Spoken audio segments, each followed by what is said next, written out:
return for grace. It's a beautiful day. 8:06, Need to Know Morning Show. Monday, September 9th, 2019. How about that? We're almost halfway through September already. The days fly by, but it's always good to have you here with us between 6 and 8:30. Coming up after our show, Scott Hennon and the What's on Your Mind radio program. Comes your way every weekday morning. The most listened to talk show in North Dakota, broadcast every morning on 4 stations statewide. It is the place that everybody goes to find out what is going on here in the state of North Dakota and beyond. Check out Scotty and the What's on Your Mind show coming up at 8:30 this morning. Well, it is time to visit our monthly visit with Dr. Chad Zimmerman from the clinic, Family Health and Sports Chiropractic.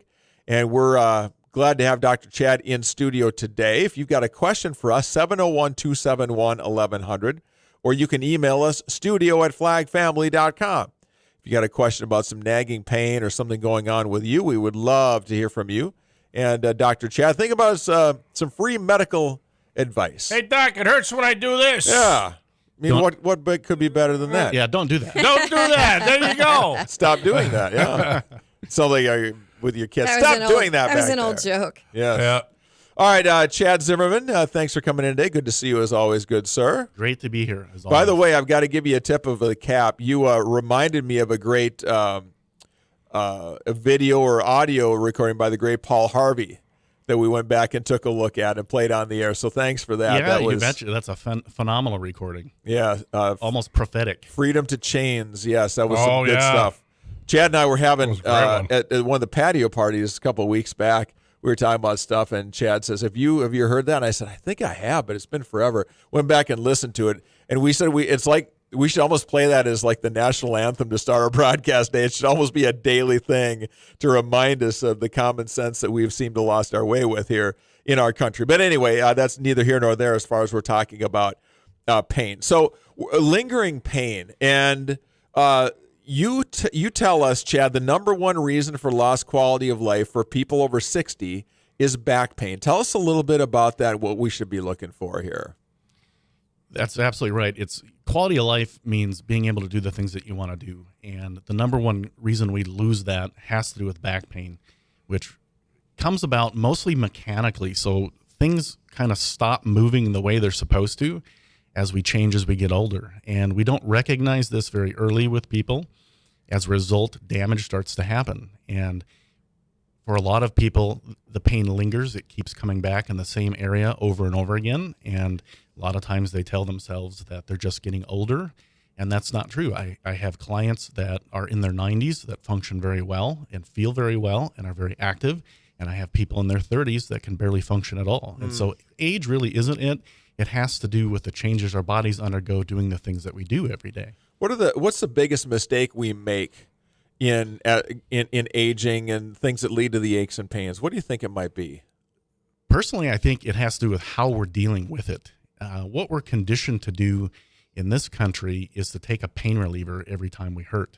There isn't any pain that has to do with the lack of a painkiller. And so when we're having that and we take those, it gives us a temporary reprieve of the pain. It doesn't change the situation, and therefore things generally get worse over time, which leads to lingering pains. And I think beyond that, the bigger concern is what those medications do to us over time. There was a study a number of years ago that showed that 16,000 people a year die by taking over-the-counter pain relief medications the right way. And so we're losing people because of chronic pain. It's led to the opioid crisis. I've personally lost friends because of opioids. Beyond that, those drugs produce biological changes, physiological changes in our body that can lead to things.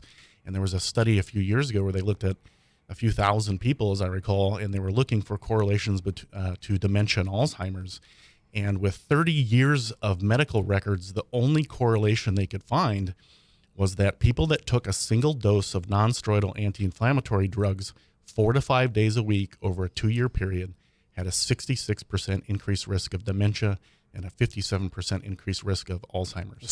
Say that one more time, Chad. You threw a lot of it sounds like really good information, but there was a lot there. Tell us that stat again. For the non-steroidal drugs? Yeah, if you're taking, so this is the Advils of the world. This would be aspirin and Advil and Aleve.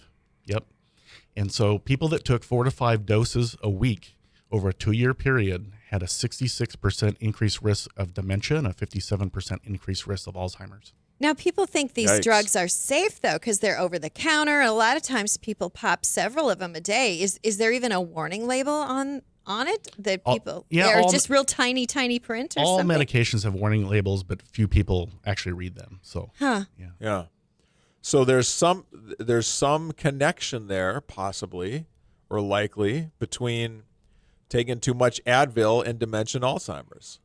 That's what that stat says. it was Great. yeah, Now it was I need to pretty worry clear. about that. Well, so what you're saying is fix the pain, Right. not So, take a pill. yeah, what I always tell people is if you're taking those medications for something and whatever you're doing beyond that isn't working, then seek out other help. I mean, that's the people that I see all the time are those that have tried a number of different things. They're not getting the results that they want.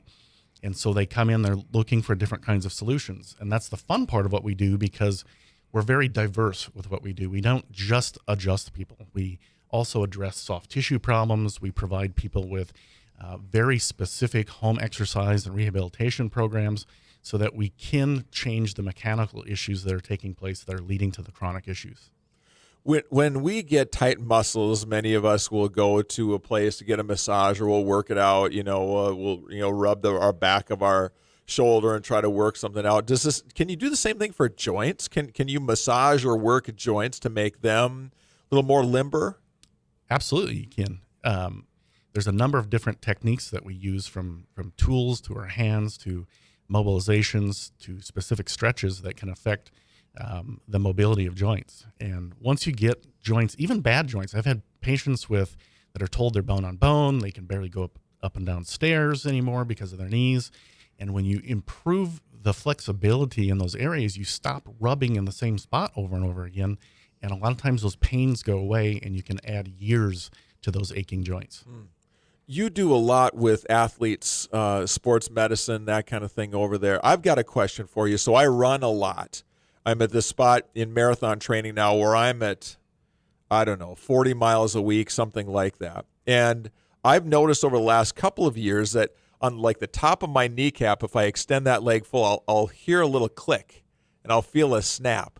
Is that something structural that's changed over time? Is that some buildup of scar tissue or something like that? What happens there? Yeah, when it starts clicking? most likely. I mean, every time you step, let's say you're walking and you step, you're generating 3 to 5 times your body weight across your knees. Mm-hmm. When you're running, it's several times that.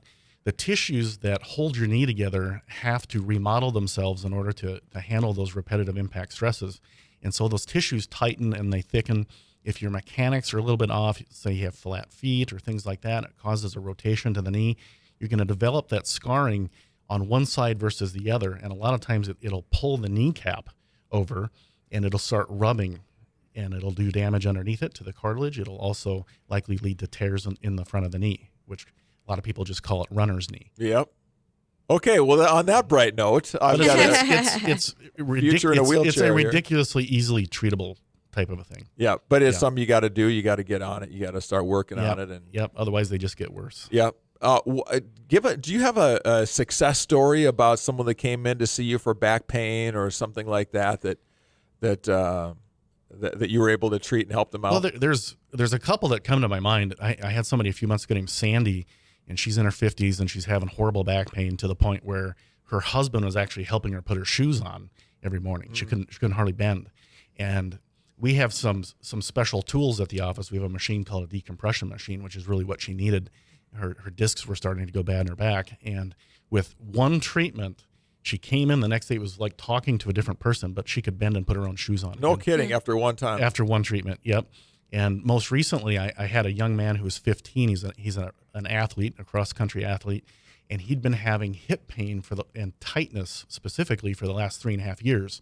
And he'd been going in and getting adjusted, and it really wasn't taking care of it. And over time, the problem was getting worse. And what was alarming to me was that nobody thought to check his muscles. Okay, bones and joints are made up of bones. Bones are just structure. They just kind of hang out there.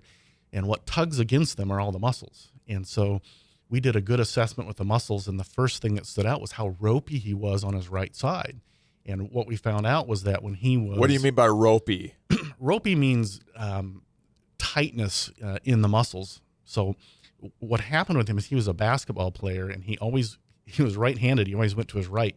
And so he put all this extra stress on his right hip that he wasn't putting on his left. And those muscles became very dense and very ropey and very thick on that side. And it caused a lot of tightness to begin to happen. And as a cross-country runner, it started to tear. Yeah. Okay. Your body does what it can to try to adapt to the stresses you're putting on it, but it does so at the cost of reducing your flexibility. Yeah. And so eventually he got to the point where the tissues were tearing all the time. Huh. And so within just a few weeks, he's already able to run a cross-country match without any pain. The moral of this story is mamas teach your kids to go to their left, right? Work on that left-handed ball handling use your body on both sides. And I was just thinking save that. a trip to the doctor, yeah. Hey, I've got an interesting question for you. At least I think it's interesting. I had a buddy of mine tell me one time that he had like some pain in his hip and his back. He couldn't figure out what it was. And he went to the chiropractor, and the chiropractor said, "Let me see that wallet of yours." Well, turned out he's got like a mobile filing cabinet in his wallet with all the cards and all the receipts and whatever. And it was like impinging on some nerve or something like that. Does that happen very often? Yeah, I call that the Costanza Wallet. If you remember the Seinfeld episode. Yep. Yeah. I mean, if let's say you sit all day and you got a wallet that's 1.5 inches or 2 inches thick, it's tilting your pelvis. And so that puts all this extra stress on your back. Yeah. So don't sit on your wallets. What about women crossing their legs all day long? Does that throw things off too? Causes lots of knee and hip issues with people. Yep. So sometimes the answers are really simple. So stop doing it. Cross your legs the other way or sit feet square out. Good stuff. Chad, what if people want to find out more about you and how you can help them if they got something going on they just can't seem to get the right answer on it? How do they get a hold of you? You just give us a call, 492-0696. We're located just in the West Fargo there, kind of over by JL Beers on 13th. Okay. And one of the biggest burdens to care for people right now is fear of cost. And so we do everything we can to try to keep costs down from having special discount programs and different things like that. But one new thing that we're doing is, I think one of the biggest questions people have is, can what you do in your office help me with what I have going on? That's the big question they want to know. They're afraid of having hundreds of dollars of expenses and just trying to get those answers. And so one of the things that we're doing right now is you can come into our office and sit down with me. We can kind of work through the issue and the problem and see whether or not what you have is something we can help you with. And it's only going to cost you $25. Okay. Just to come in and get it checked out. Just come in. Let's sit down and let's talk about it. And see. And everybody's George Costanza wallet can handle that. Absolutely. That's a very small amount to get figured out. Have you got a website, Chad? Yep. It's WFSportsCare.com. WFSportsCare.com. Okay. Yep. So a lot of the people we treat are actually athletes in town, but we treat everybody from little kids to the elderly and in all different levels of activity. Okay. Good stuff, Chad. Always fun to visit with you. Thanks for the info, and we'll talk to you again soon. Yeah, thank you so much, guys. WFSportsCare.com. That's the website. Check him out. He'll help you out. Alex, he's helped you out. Oh, definitely. I've got a whole lot of improvement in my issues. Yeah. And I can tell you, almost cured. There